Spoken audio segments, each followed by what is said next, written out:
Right, welcome back. I'm here joined by Layla. How's it going? Hi, I'm good, thank you. How are you? I'm not too bad. I've been looking forward to this interview. We've been saying we should be doing one for a while, haven't we? Yeah, it's been a long time coming. Yeah? So do you want to tell us a bit about yourself?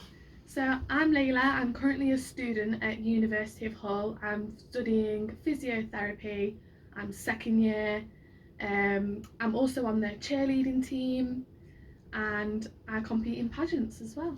Yeah, and we'll get into all of that. But what I thought we could start on was something that you actually started on your first day Yeah. at uni, wasn't it? With the TikTok that you made. Yeah. That got a couple of views. Yeah, a couple million. Yeah.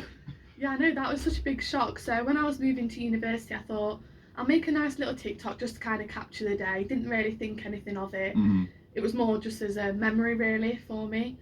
And then I remember it was my first night at university. Me and my new housemates were just about to go out and my phone just wouldn't stop pinging with notifications. Next thing you know, I've got a million views and so many likes and comments and it's just going crazy. And then over that week it built up to about 6 million. Oh wow, 6 yeah. million views. And yeah, the amount of messages I got from loads of different people, so many likes, comments, like it was just crazy really. So it hit 1 million in the first night that you posted it? Yeah, it did. And what was that like, having like meeting all new people and then Yeah. you're just there like, oh yeah, just hit 1 million on TikTok, you know? Yeah, it was so weird because so many students at the university came up like, you're that girl from TikTok, and I was like, don't know if to be embarrassed about it or, but yeah, no, it was like, everyone was really nice to me about it because I was a bit worried, you know, being a new student, you've already got the nerves of meeting people, but then everyone was just like really nice, just saying, oh, that's so cool, you're famous and all stuff like this, and I was like, I'm not. It would be though, like a cool introduction to, like, you starting fresh. People are always worried about your first impressions on people, 100%. And a lot of the people's first impressions of you was millions of views on TikTok. Yeah, so yeah, and then I got quite a few requests like, can you give us a tour? So I did like a TikTok about a tour of Westfield Court, the accommodation, and just all sorts like that really. So I haven't made any about university since, but I think I should because it definitely got a lot of attention. Yeah, I think it'd be nice for people to watch and get used to before coming. I think once you started on that as well, like once you made a couple of uni videos and people like know you as like the uni TikToker for Hull, maybe you could like quite build it up like that, because you're in the group for making videos at uni, aren't you? So have you done much with that? So they asked me if I could do the tour video of the kitchen and things like that. So I did that for them, but I'm definitely wanting to plan to do more this year. Because I think it's just such a nice way, because TikTok's such a huge platform now. Massive, yeah. Absolutely huge. So definitely doing more on that. I think getting people ready for university, seeing the day-to-day life of a student that you're not necessarily see on a website and things like that. It's weird how before COVID, everyone, especially like our age group, was a bit like, oh, TikTok, I'm never going on that. And then I think in COVID, everyone got a bit bored, picked it up, and now it's a massive thing that everyone's constantly on it. 100%. Like, I remember before lockdown hit, I was like, everyone was crazing about TikTok, and I was like, no, I'm not going to download it. But then ended up downloading it, bored, and just went from there, really. Everyone goes for it, don't they? And now you got millions of views on it. Yeah, it's just crazy, really. I just can't believe how much it like blew up. So that was through COVID, and obviously your first the TikToks that you made was about starting uni. Yeah. What was it like starting uni in COVID and having your first year with restrictions, and it was all a bit uncertain? Yeah, not gonna lie, it was really hard, especially to meet people, because usually you could go out to like the club and just meet people, but it was so much harder because you had to stick with groups and it was very restricted. But luckily with my course, because I'm doing a medical course, I managed to have face-to-face learning. Oh, okay. So I didn't miss out on too much. A lot of it was online, so I was quite lucky in the sense I got that bit of face-to-face. But definitely with going out, it was so hard. Like, we did a lot of like Zoom calls, like Zoom drinking and socials, that type of thing. But especially over the lockdowns, wasn't it? Yeah, it was very difficult, but this year's been so much better. I've met so many more people already. Yeah, definitely. What have been some of your favourite moments of, maybe not just this year, but both years?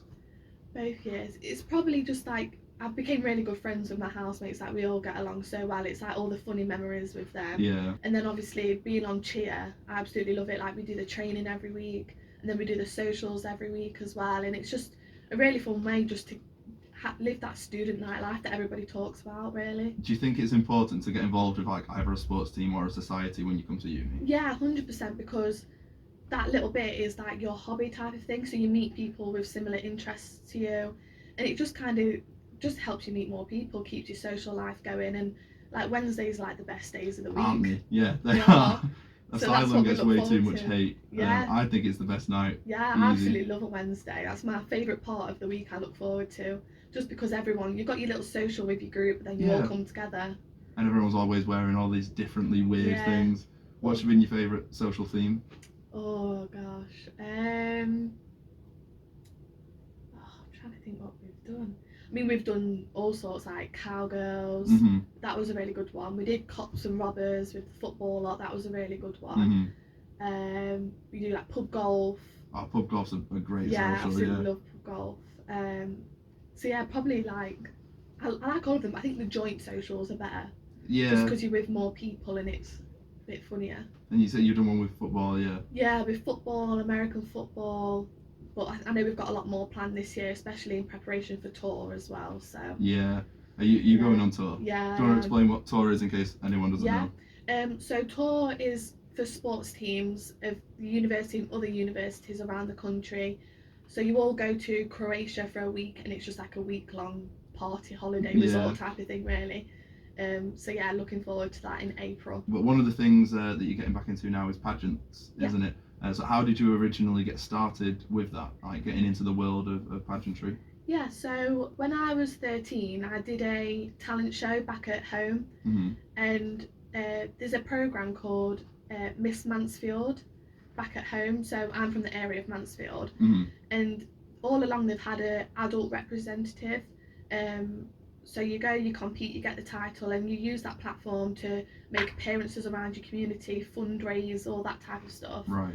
And when I was at this talent show, they've just started doing Miss Mansfield Outstanding Teen. So it's a teen role alongside the adult role. Oh, that's quite good then. Yeah, so we all got given, like all the girls our age got given leaflets saying, oh, you should come along and audition. So you do like a talent round, you do a speech, little things like that. Mm-hmm.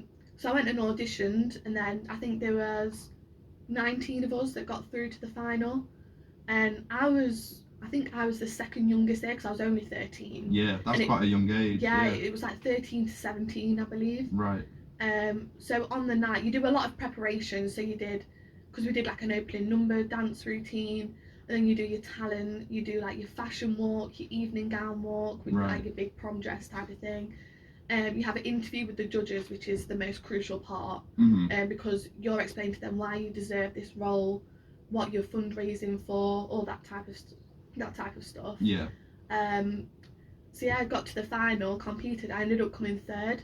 Oh, at my first ever pageant. At 13 as well, 13 out of 19 girls, and I absolutely loved like the fundraising part of it. I thought it's such an incredible thing to do.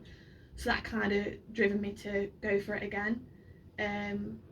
So I competed for Miss Mansfield Outstanding Teen again in 2018, and I won. Oh wow, okay. So, and that was whilst I was doing my GCSEs as well. There's a balance there. Yeah, very hectic, but I'm so used to a busy life. Yeah. But so yeah, throughout that year, I used my role to raise money for the Brittle Bone Society, as my little sister suffers with osteogenesis imperfecta. And I managed to raise over £5,000 throughout my year of having the title.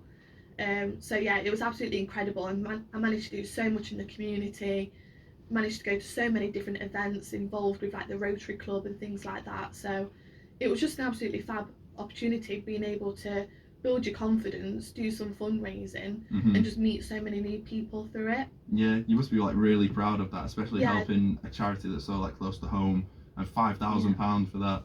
What was your sister's reaction when you told her that you was gonna fundraise for that? Yeah, she was absolutely over the moon. She was really, really proud of me, bless her. Like, she spoke about it to everybody. She was really, really supportive. All my family were incredibly supportive. I wouldn't have been able to have done it without them. But yeah, it was such a great opportunity, and I always urge any girl to do it, because like, unfortunately, when I was 13, 14, I went through quite a bit of bullying for about a year. Doing this really helped boost my confidence and really like gave me the self-assurance I needed that I can do a lot of stuff like this in my life. It doesn't matter what these people say. You can do it. And you have like definitely made an impact with what you've been doing with that.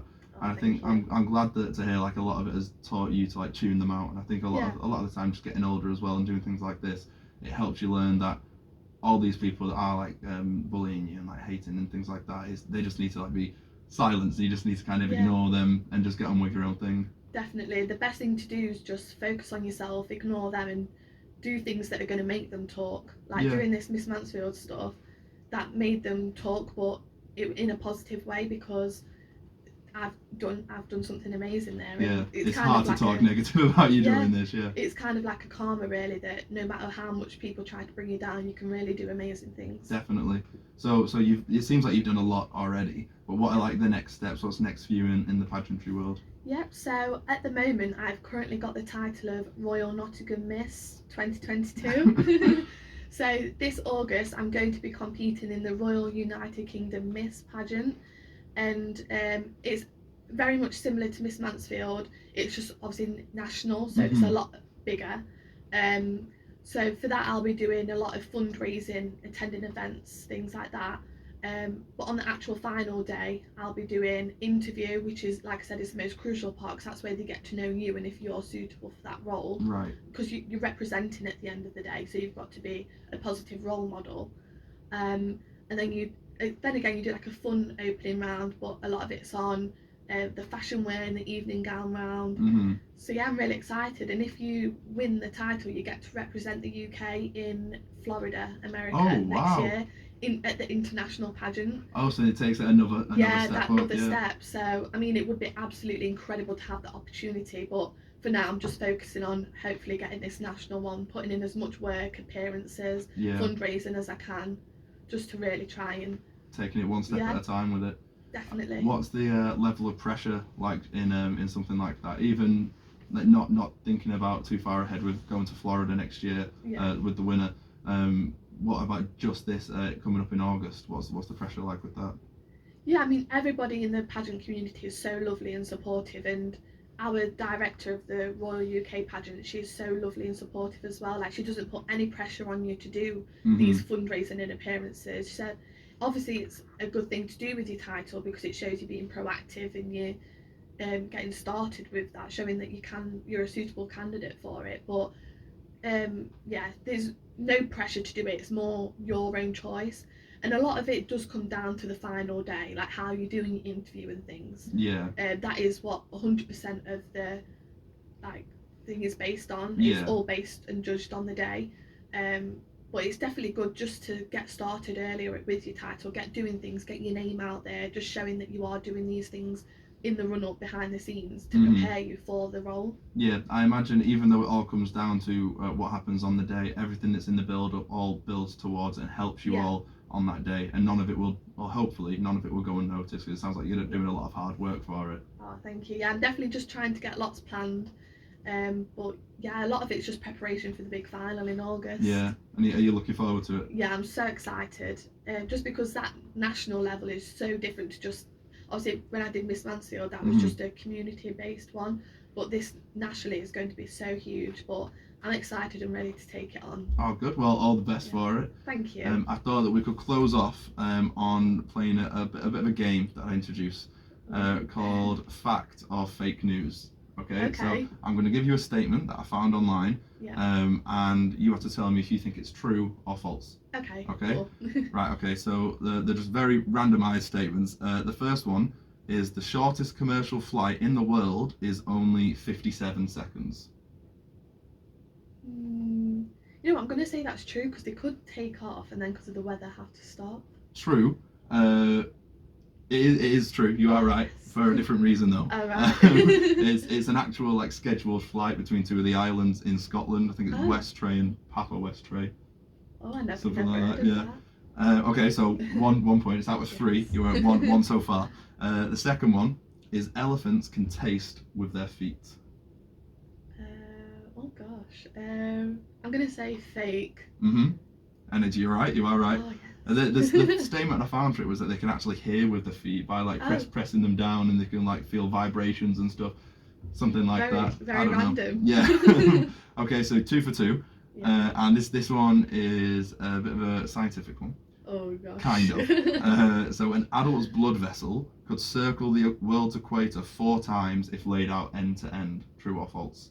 I'm going to say true, just because obviously with doing my physio stuff, I do a lot of medical stuff, and I'm sure I've read something about, I don't know if it's one of like the organs or something, but or blood vessels or whatever. But I know I've heard something about being able to go around the world like at least multiple once. times. Yeah. Well, it is true. Yes. It is true. So yeah, I said end to end they'd reached 24,900 plus miles, which is 4 times. According to National My lecturers will Geographic. hopefully be proud of that. I was thinking I'll send that one to you because of the physio stuff. And I was like, I hope she gets this one. Oh, but yeah, thank well, goodness. 3 for 3. Well done. Yes, thank you. But yeah, so thank you very much for coming on. Thank you for having me. I've really enjoyed it. Oh, great, thank you very much. Do you want to let everyone know where they can find you on socials to support you in your pageantry? Oh, lovely, thank you. So my Instagram is Royal Nottingham Miss for my pageant stuff, and then my main is Layla Grace Allsop, but it's all linked together so you'll be able to find them. And then on Facebook it's just Layla Grace Allsop as well, and I'll be posting a lot of my pageant updates on there as well. Amazing. Well, thank you very much for coming on. Lovely, thank you for having me.